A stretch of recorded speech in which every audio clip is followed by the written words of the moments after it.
Okay, thank you for taking the time to check out our demo. Saving is not yet available, but you should be able to complete it in around 10 minutes. The game is at an early stage of development, so please report any problems you encounter on our Steam forums. We'd also love to hear your feedback, as it will help us improve the final game. We're still working on a VR version. Thank you for your patience. Okay, so we're playing Dagon. It's based off a story from H.P Lovecraft. So, but this is only a demo, so let's check it out.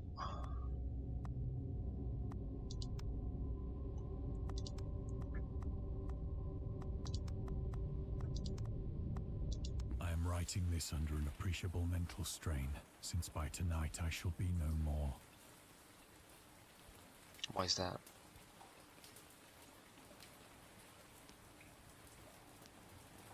Penniless, and at the end of my supply of the drug which alone makes life endurable, I can bear the torture no longer, and shall cast myself from this garret window into the squalid street below. So you're a drug addict? Do not think from my slavery to morphine that I am a weakling or a degenerate.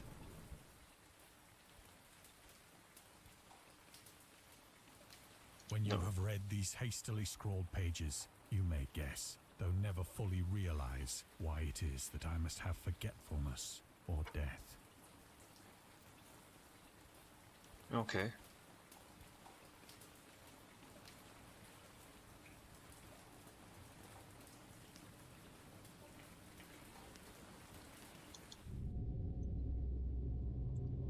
Trivia. The full version will feature many interesting facts about, among others, the story on which the game is based, historical setting, and the author H.P Lovecraft.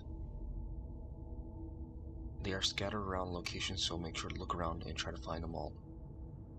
Couple of facts, fine, okay. Let's see, morphine used during the Great War. Morphine entered into use in the 19th century and was routinely administered to treat severe pain during the American Civil War and World War I. It was also sold without restriction until 1914. Interesting. Morphine became more popular after the invention of hypodermic syringe around 1854.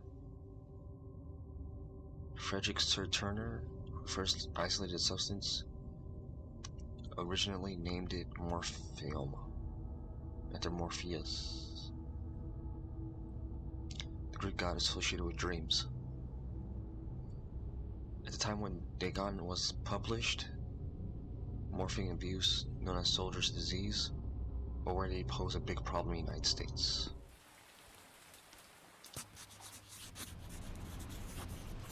It was in one of the most open and least frequented parts of the broad Pacific that the packet of which I was supercargo fell a victim to the German sea raider.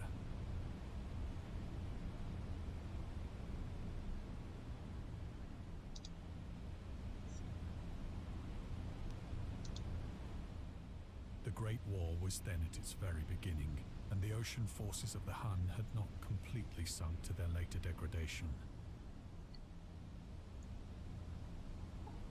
So that our vessel was made a legitimate prize, whilst we of her crew were treated with all the fairness and consideration due us as naval prisoners.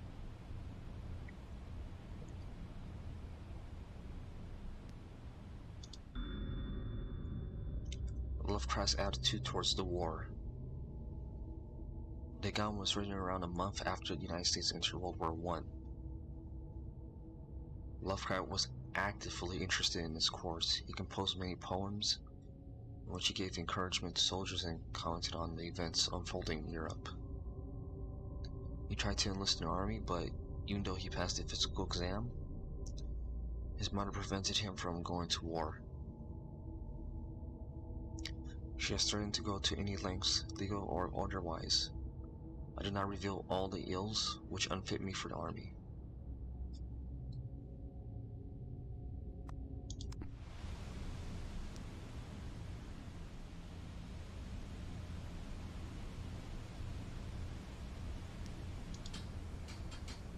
So liberal, indeed, was the discipline of our captors that 5 days after we were taken, I managed to escape alone in a small boat with water and provisions for a good length of time.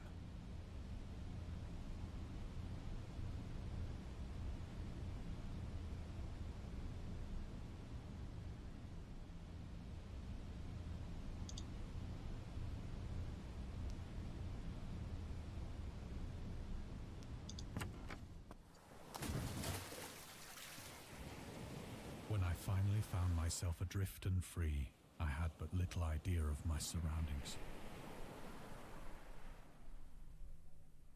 Never a competent navigator, I could only guess vaguely by the sun and stars that I was somewhat south of the equator. Of the longitude, I knew nothing, and no island or coastline was in sight.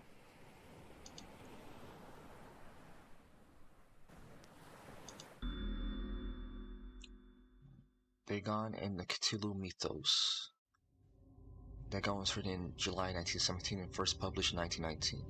In The Vagrant, an amateur magazine focused on the supernatural.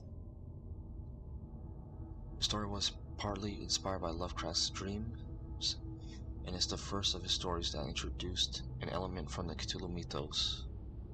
Dagon himself. A pagan cult worshipping Dagon later appears in the Shadow over Innsmouth, one of Lovecraft's most popular stories.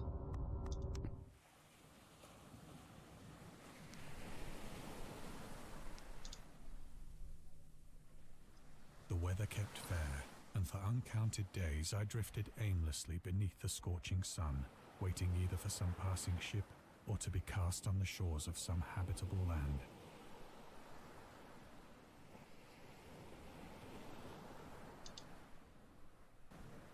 But neither ship nor land appeared, and I began to despair in my solitude upon the heaving vastness of unbroken blue. The change happened whilst I slept. Its details I shall never know. For my slumber, though troubled and dream-infested, was continuous.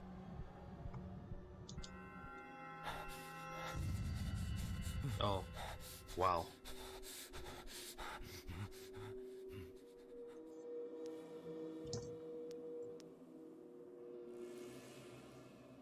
Okay. When at last I awoke, it was to discover myself half sucked into a slimy expanse of hellish black mire, which extended about me in monotonous undulations as far as I could see,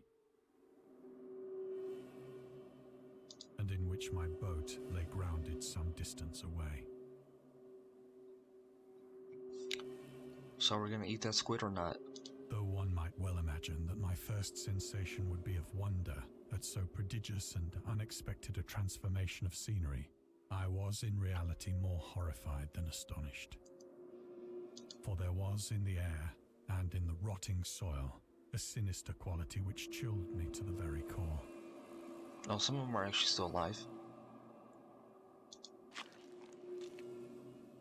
The region was putrid with the carcasses of decaying fish and of other, less describable things which I saw protruding from the nasty mud of the unending plain.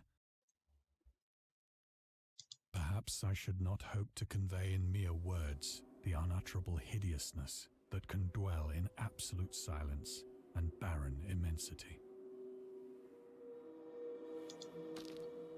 There was nothing within hearing and nothing in sight save a vast reach of black slime. Yet the very completeness of the stillness and the homogeneity of the landscape oppressed me with a nauseating fear.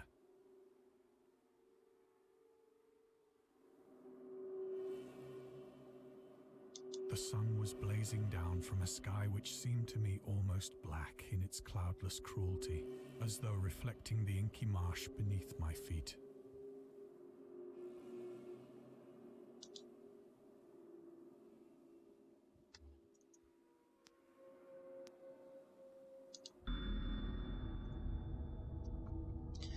Dagon seems to be inspired by The Fish Head, a short novel by Irvin S. Cope about unnatural affinities between a hybrid idiot and a strange fish of an isolated lake. Supernatural horror in literature, H.P. Lovecraft. Lovecraft's interest in the topic stemmed from his aversion to fish and sea smells. In his own words,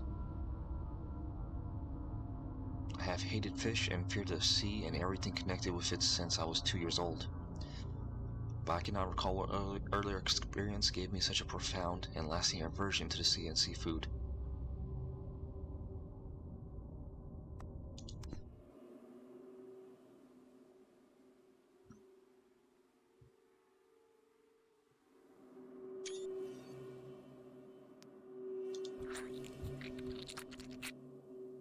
As I crawled into the stranded boat, I realized that only one theory could explain my position. Now what is it? Through some unprecedented volcanic upheaval, a portion of the ocean floor must have been thrown to the surface, exposing regions for which innumerable millions of years had lain hidden under unfathomable watery depths. So great was the extent of the new land which had risen beneath me that I could not detect the faintest noise of the surging ocean, straining my ears as I might. Nor were there any seafowl to prey upon the dead things.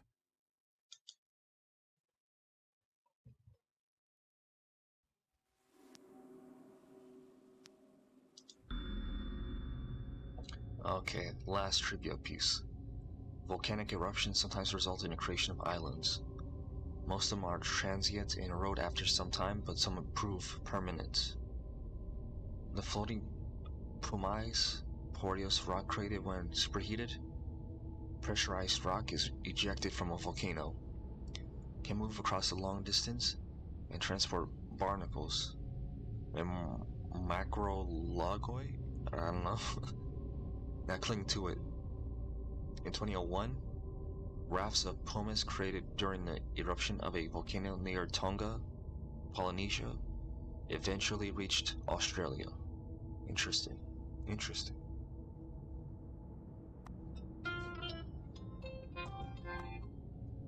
Oh, sorry about that.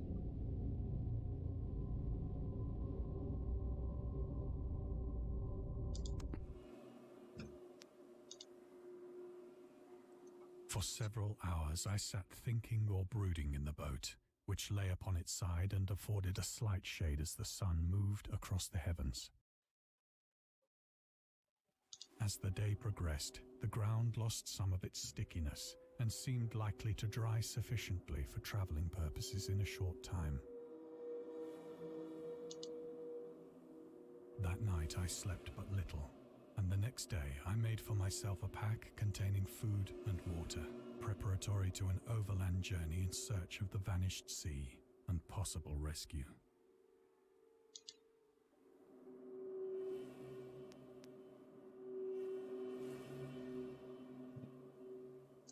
Let me see. Okay. Alright. On the third morning, I found the soil dry enough to walk upon with ease. The odor of the fish was maddening, but I was too much concerned with graver things to mind so slight an evil, and set out boldly for an unknown goal.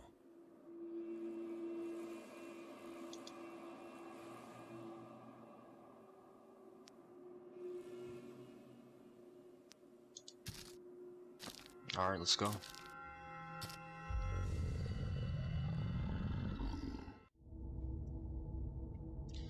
Okay, thank you for playing the demo.